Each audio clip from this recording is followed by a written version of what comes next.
Today I put together a huge list of new games for Nintendo Switch and Switch 2.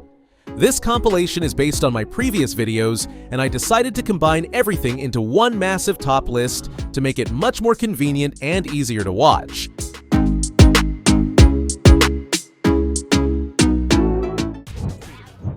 Let me be upfront about this one. SUMMERHOUSE is not really a game in the traditional sense. No goals, no progression, nothing to beat. German solo dev Friedemann made something closer to an interactive sketchpad. You grab building pieces, trees, windows, little fences, and arrange them across a coastline or mountain village until it looks right. That's it. That's the whole thing. On PC, it clearly landed, 400,000 copies sold, and 93% positive reviews don't lie. But I genuinely don't know if Switch makes this better or worse, because it either clicks with you or it doesn't. If you need mechanics, challenge, or any sense of forward momentum, keep scrolling.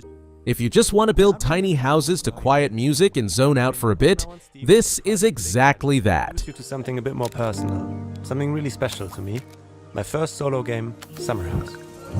Same day, completely different energy. Froggy Hates Snow is a survival roguelite where you play as a frog digging tunnels through a frozen wasteland. The debut title from Ukrainian solo dev Serhiy Ryabtsev under Crying Brick, and you can tell he knows the genre well. The core loop is simple but brutal. Stay outside your heat bubble too long and you freeze. Linger even longer and the obsidian creatures stalking the drifts will find you first. 10 different frogs to unlock, 60 plus upgrades, animal companions, and even a peaceful mode if the pressure gets to be too much. At $14.99, it's an easy recommendation if roguelites are already your thing.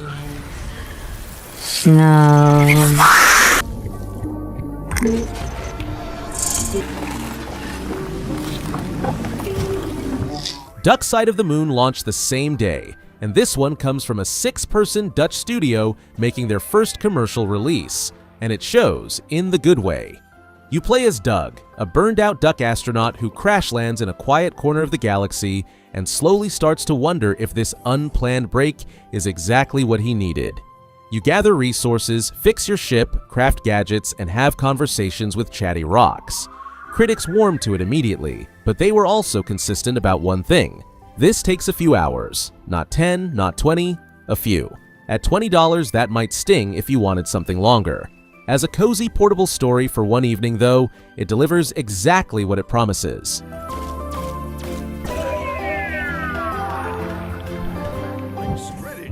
Drillcore from Hungry Couch and Tiny Build is a roguelite mining sim with tower defense built in. During the day you dig, manage your crew, and explore procedurally generated maps across 3 biomes. At night you hold off waves of alien creatures. The concept is solid, and the PC version holds up well. The Switch launch even came bundled with the Machine World DLC, which adds a tech biome, new enemies, and 5 specialists who are gone permanently if they die.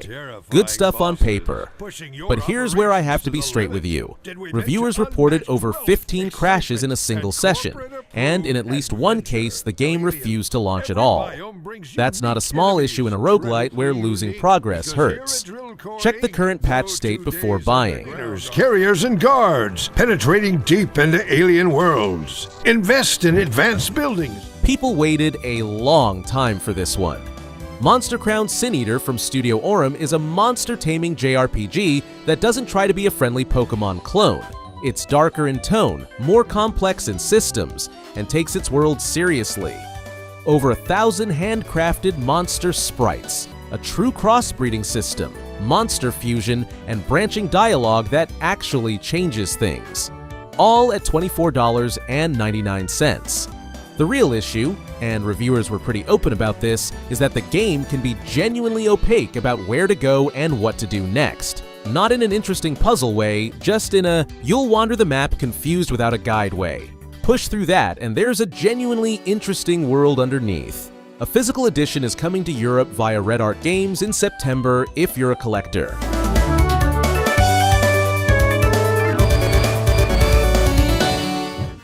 This is a mobile game on Switch. Sodesco and Nukebox Studios ported Food Truck Chef to console cleanly without much reinvention. 700 levels, 800 recipes, 19 locations around the world.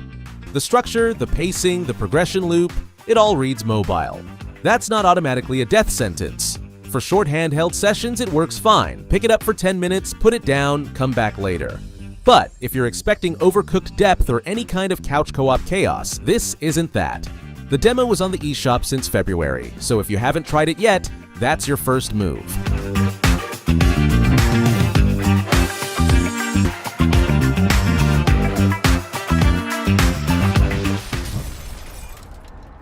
The April 20th release date is not a coincidence, and the developers absolutely know it. Jay and Silent Bob. Chronic Blunt Punch is a side-scrolling beat-em-up set in Kevin Smith's View-esque universe, and the one question that determines how much you'll enjoy it is simple. Do you know who these characters are? Because if you don't, half the appeal evaporates.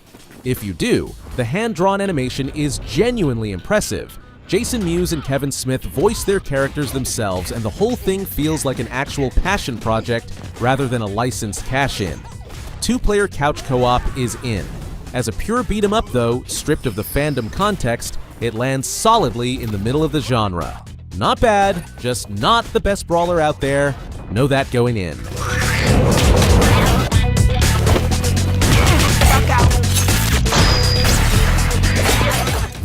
This one caught me off guard.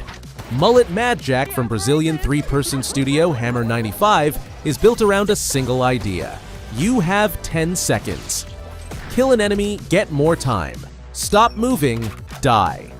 It sounds like a gimmick that would wear thin fast, and somehow it just doesn't.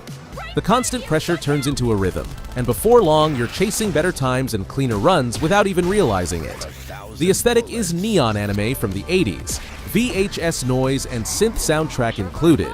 Overwhelmingly positive on Steam, 88 on Metacritic, over 1.3 million downloads on Xbox. The Switch version adds gyroscope aiming, which works better than you'd expect in handheld. If you miss this on other platforms, now's the time.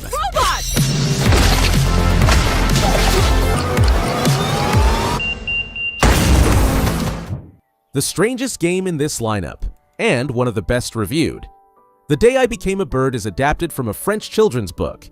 You play as Frank, a shy kid who has a crush on his classmate Sylvia, and Sylvia only cares about birds.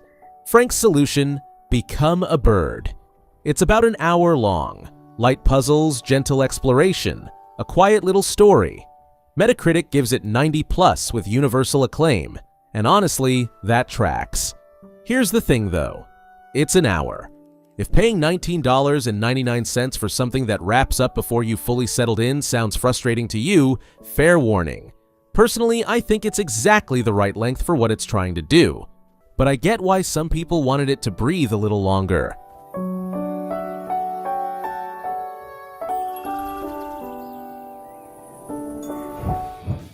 Ron Gilbert, the guy behind Monkey Island, made a roguelite about a purgatory that runs like a corporation. The screen scrolls upward constantly. Fire creeps up from below. You fight weird underworld creatures, visit vendors mid-run, pick up side quests at the top of each level, and try to scrape together 10,000 gold for the ferryman. The absurd corporate bureaucracy of the afterlife fits Gilbert's voice perfectly, and the humor is actually funny rather than just quirky adjacent. Launched on PC in October 2025, came to Switch in April alongside an update that added a new biome and a new playable character. Early impressions look solid.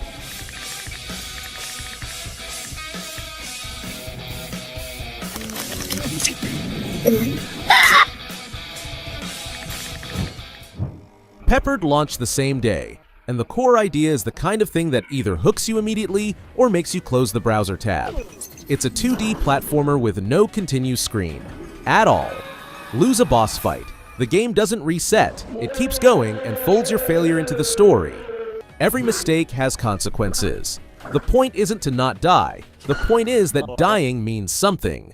The setup is pure absurdist comedy. The world is ending, an office intern decides to save it alone, and the world responds by calling him a terrorist. Overwhelmingly positive on PC. One honest criticism, some players found the platforming weaker in the final stretch compared to the rest of the game. Not a deal breaker, but worth knowing.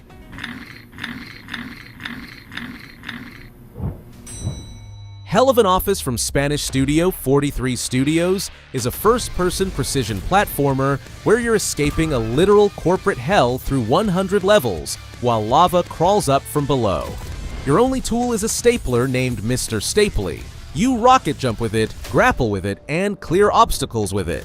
Sounds like a perfect Switch game. Short sessions, precise movement, leaderboards for the speedrun crowd. The problem is the timeline. This was announced for Switch back in late 2024, has slipped twice since then, and still has no confirmed date. The PC version has been out since October 2024, and the concept clearly works. Add it to your wishlist and keep an eye on updates, but don't hold your breath for a launch date just yet.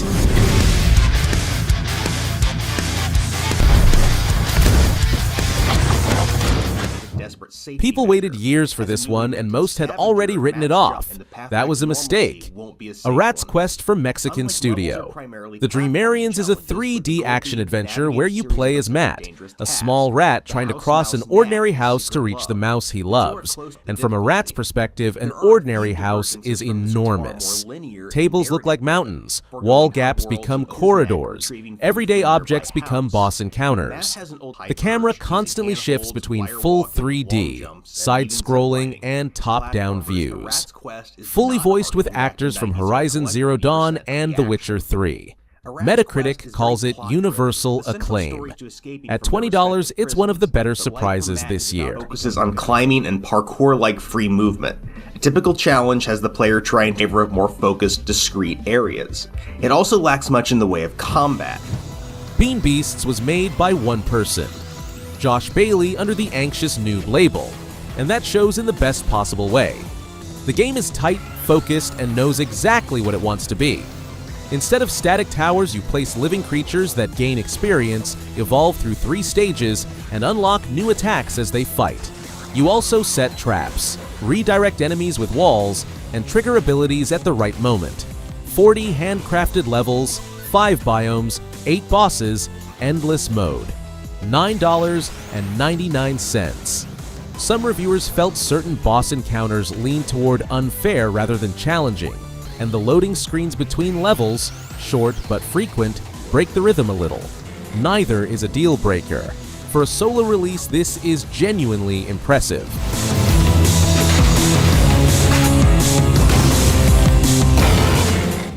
Shardpunk launched on PC back in 2023. 3 years later, it's finally on Switch, and it was worth the wait.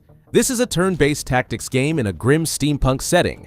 The capital has fallen to the rat swarm, and you're leading a group of survivors through the ruins looking for supplies and a way out. The XCOM and Darkest Dungeon comparisons are accurate but incomplete. What Shardpunk has that those games don't is this constant sense of pressure, where staying in one spot too long is genuinely dangerous. The stress and morale system adds another layer. Characters can break under pressure and pick up permanent negative traits. Honest note, the game is on the shorter side and repetition sets in after a few runs. As a tactics game for Switch though, especially in handheld, it's one of the better options in this whole lineup.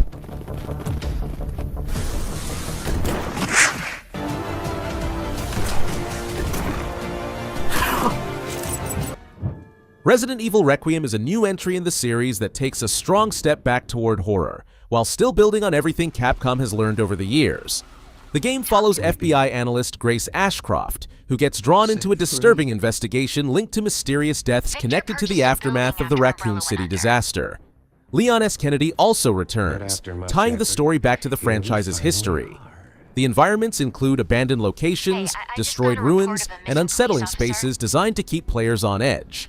On the gameplay side, it combines classic survival horror elements with modern action. Resources are limited, and players will need to craft ammunition and survival tools while constantly choosing between fighting enemies or saving supplies. That tension between conservation and action sits at the core of the experience, with quieter moments of dread broken up by bursts of intense combat when situations get out of hand. For the special one, the chosen craft. Yeah. Fallout 4.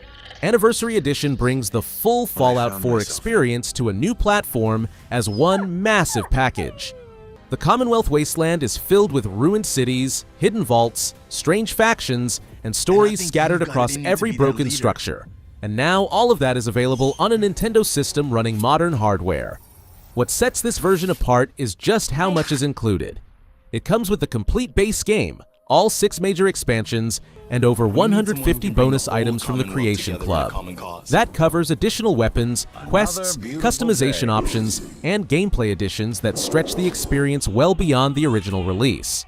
For anyone who enjoys open-world exploration and survival, there is a huge amount of content packed into this single edition. I believe the term is Yahoo?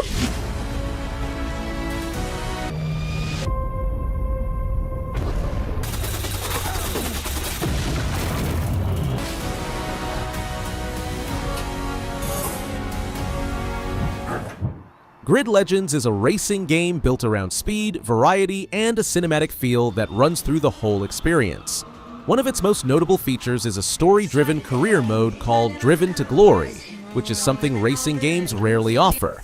Instead of simply moving from one race to the next, players follow the journey of a professional racing team, complete with rivalries, pressure, and high-stakes championship moments that give the game a real sense of personality. Beyond the story mode, the racing itself covers a wide range of disciplines. There are more than 100 vehicles available, including touring cars, open-wheel racers, trucks, and electric cars, and they compete across over 130 tracks set in locations around the world. That includes city street races, traditional circuits, and various motorsport arenas, so the action keeps shifting and stays varied throughout.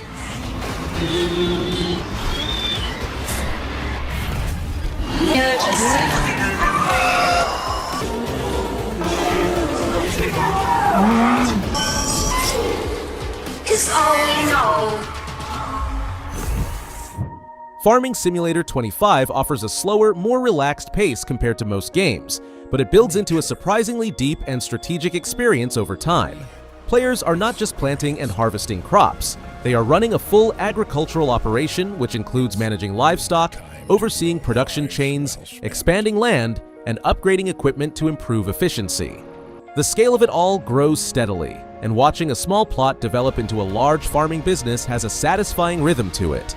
This version also features improved visuals powered by a newer engine, bringing better lighting, weather effects, and more detailed environments. For players who appreciate realism, the game includes over 400 authentic machines from more than 150 real-world brands, which adds a strong layer of authenticity to the whole experience. Stew. Oh, yes.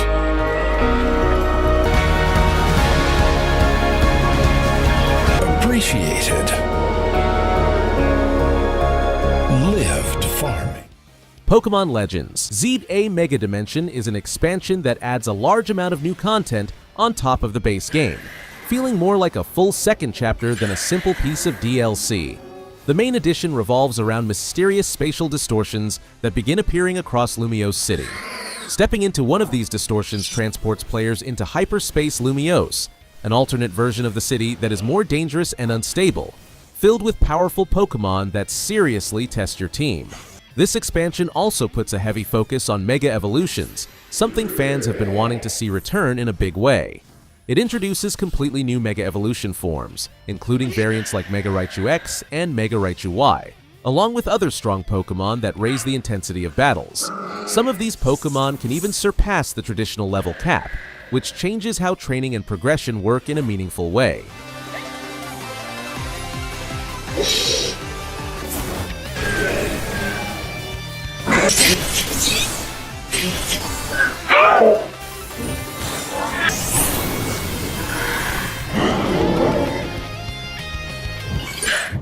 Tomb Raider Definitive Edition is the complete version of the game that reimagined Lara Croft as a survivor from the very beginning of her journey.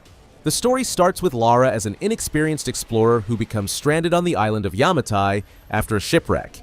Early on, she is uncertain and unprepared, but as events unfold, she gradually transforms into someone capable of handling brutal environments, hostile enemies, and ancient mysteries buried deep within the island. The gameplay mixes exploration, survival mechanics, puzzle solving, and combat into one seamless experience. Players climb cliffs during storms, sneak through enemy camps, hunt animals to upgrade gear, and solve environmental puzzles found in forgotten tombs. That constant shift between different types of gameplay keeps things engaging from start to finish. They have to be.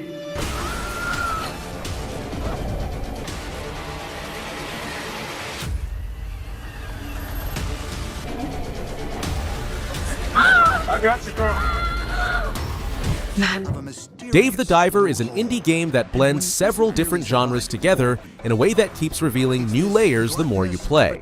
You control Dave, a diver who explores a location called the Blue Hole during the day, collecting fish, gathering resources, and uncovering strange secrets hidden underwater. At night, the gameplay shifts entirely into restaurant management, where you help run a sushi restaurant with a chef named Bancho, serving dishes made from whatever you caught earlier that day. That loop between diving and cooking is the foundation of the whole experience. Over time, the game expands well beyond its initial setup. Players start unlocking weapons, upgrading diving gear, discovering hidden underwater civilizations, and following a deeper storyline involving earthquakes and ancient sea people. Oh boy, I suppose even the most voracious hunters have their off. The Blue's faced with the most ravenous of species. Patrons! And while cooking... Plants vs. Zombies Replanted is a rebuilt version of the classic strategy game, featuring updated visuals and additional content while keeping the original gameplay formula intact. The core concept remains the same. Players place different plants on a grid to defend their home against waves of approaching zombies. All the familiar defenders like pea shooters and sunflowers are still here, but everything now looks sharper and more detailed than in the original release. Where this version really sets itself apart is in the extra content layered on top of the base campaign. A new mode called Cloudy Day limits sunlight, which forces players to adjust their usual strategies. Another mode called RIP mode raises the stakes even further by resetting progress after a failure, turning each attempt into a tense survival challenge.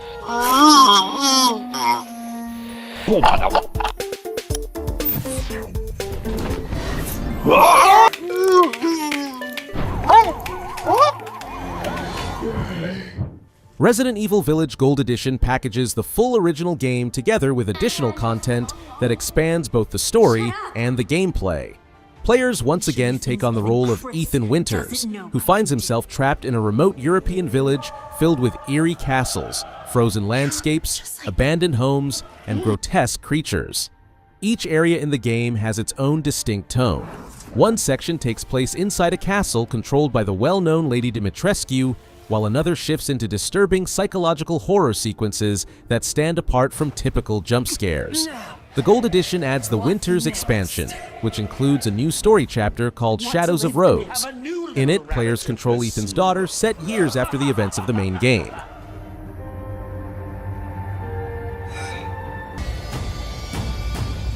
She's near death. Ew, something just moved on her hand. PRAGMATA is a sci-fi action-adventure game from Capcom set on a lunar research station, which gives it a cold, isolated atmosphere right from the start. Players take on the role of a spacefarer named Hugh, who teams up with an android girl called Diana. Their partnership is central to the gameplay, as surviving depends on working together against a powerful artificial intelligence known as IDUS that has seized control of the station. What sets PRAGMATA apart is its hybrid approach to gameplay, combining shooting with hacking mechanics. Players are not only fighting enemies directly, but also solving puzzles and manipulating systems in real time while trying to stay alive. Boss encounters are designed as large-scale fights against massive robotic enemies, requiring a mix of movement, precise shooting, and tactical decision-making all at once. Take it and finish the task I started. The bots, these trees, everything. Right, a systems programming. We can stop Edis together. The crossover we have all been waiting for just got incredibly hot. The Embers of Chaos expansion is taking the massive survival crafting foundation of LEGO Fortnite and dropping the Ninjago universe straight onto our islands. Just taking a glance at the background of this fight here, You can see how the Switch 2 hardware handles these massive draw distances without breaking a sweat. We are getting brand new fire abilities, elemental combat, and entirely new enemy types that force you to change your tactics. You can even build massive airships now to traverse the map. The performance holds up perfectly, even when your village is pure chaos with intense fire effects and fast-paced block-building action. It really shows the upgraded RAM of the new system. If you love the cozy but action-packed vibe of Fortnite, jumping into this update to unlock those exclusive Ninjago rewards in the new LEGO Pass is an absolute must right now.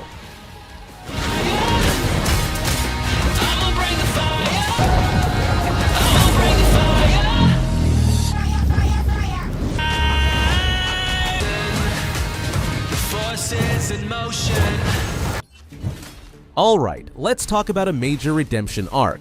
We all know this iconic hero shooter had a seriously rough start on the new hardware, stuck with a locked, frustratingly low frame rate that made competitive play a nightmare.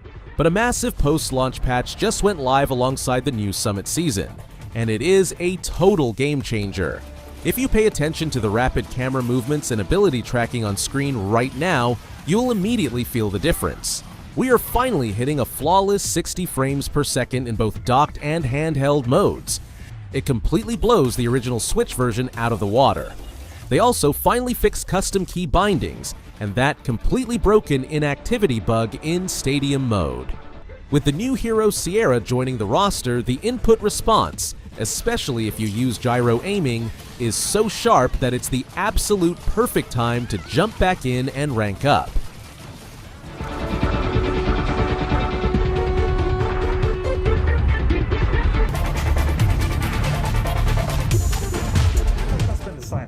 This right here is easily the co-op game I am most hyped for on the Switch 2, and it looks like a complete masterpiece built exclusively for Nintendo's new ecosystem.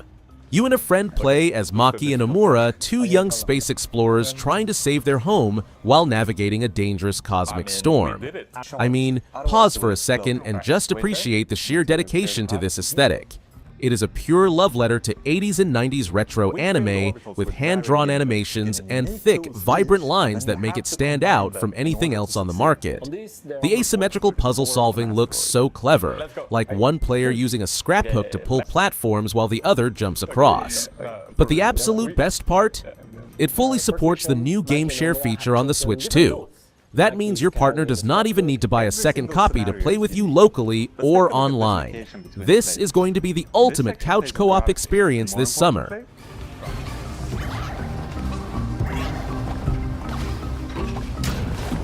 Every aspect of the game has been designed to promote communication. Wrestling fans, you finally have a solid reason to celebrate on a portable console.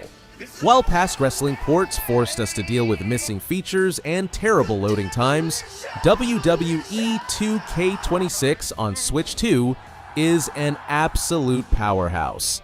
Yes, it uses some dynamic upscaling, making it slightly soft in handheld, but they packed the entire massive experience onto the hardware.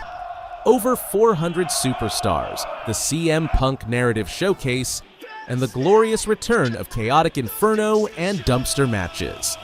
Notice what is happening in the menus in this clip.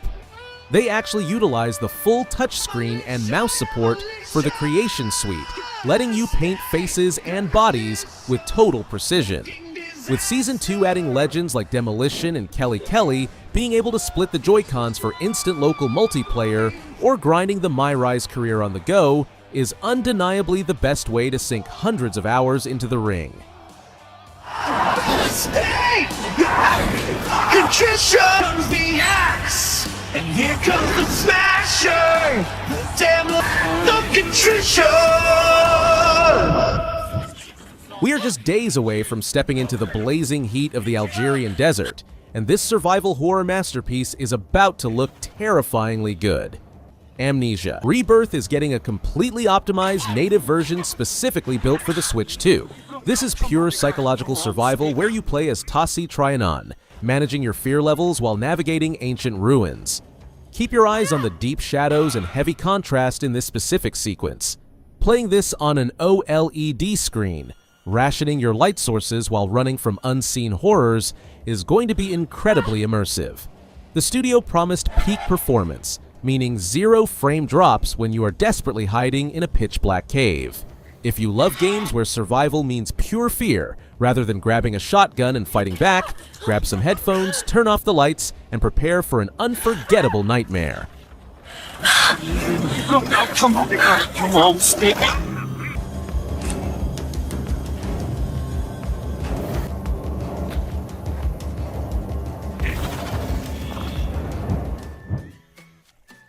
If you've been looking for the ultimate cozy survival sim to scratch that Animal Crossing itch, Dinkum just got a massive glow up. The developers literally just shadow dropped a dedicated Switch 2 edition to celebrate their anniversary, and it is a completely free upgrade if you own the original. Taking your town building to the Australian outback has never looked better. You can clearly spot the upgraded texture quality and improved foliage density as the character runs through the wilderness here. It blends farming, crafting, fishing, and town building, but with way more danger and wildlife than your typical farming sim. They even added native voice chat support so you can easily coordinate with your friends. With the new Animal Tracks update fully integrated, giving you even more to explore beyond the early game, this upgraded edition will absolutely dominate your free time.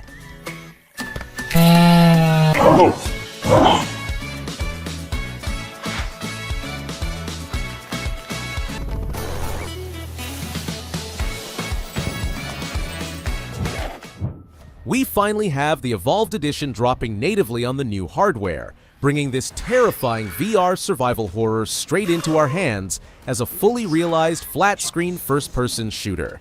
You play as ex-colonial Marine Zula Hendricks exploring an overrun facility on Perdan. Just taking in the volumetric fog and particle effects in these dark corridors, you can instantly feel the claustrophobic tension. The best part? The developers gave us 2 graphical modes. You can choose a stunning quality mode locked at 30 FPS, or flip over to a buttery smooth 60 FPS performance mode. Listen closely to the spatial audio and that terrifying beep of your motion tracker. Managing your pulse rifle ammo on the go is a completely unmissable experience for any sci-fi horror fan.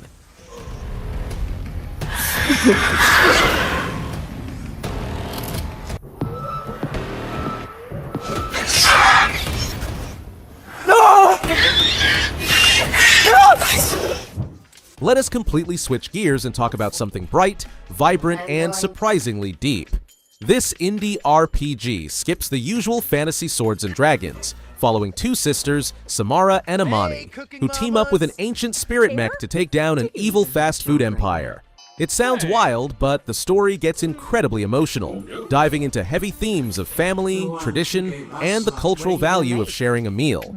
The way these vivid colors and expressive character models pop right off the screen during the village exploration is exactly what you want for a Nintendo console. The turn-based combat is super engaging, requiring perfectly timed button presses to block incoming corporate goons. Playing this on the Switch 2 definitely speeds up those loading times, making the journey feel seamless. It is the perfect cozy story-driven RPG to take on the go. I'm going to punch you in the face. Watch out! Listening goddess. The hilarious cooperative chaos we have all been watching online has officially landed on Nintendo consoles with a massive shadow drop. It's time to gather your squad, dive into the terrifying old world, film the absolute scariest monsters you can find, and try to get famous on SpookTube. They launched with full cross-play support, meaning you can easily team up with PC players, and the proximity voice chat works flawlessly on the Switch hardware. Watch the absolute panic unfolding in this footage right here. Hearing your friends scream from across a dark, procedurally generated hallway while being chased by a bomber or a snail monster is pure comedy gold. With the frame rate cap completely removed for the Switch 2, it runs incredibly well in both docked and handheld modes. Grab your camera, manage your oxygen, and get ready to go viral. Welcome back to another video. Today we're gonna get this.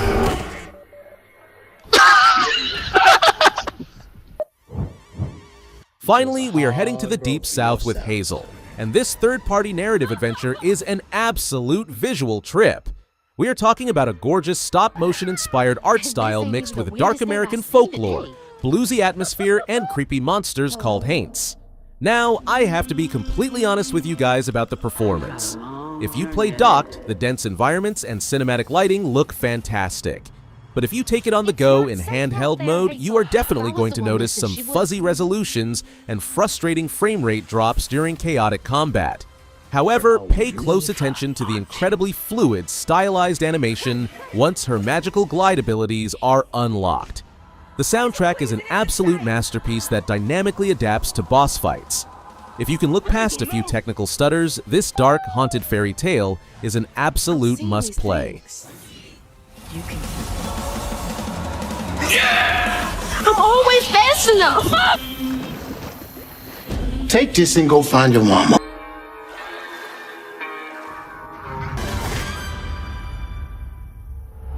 It was you!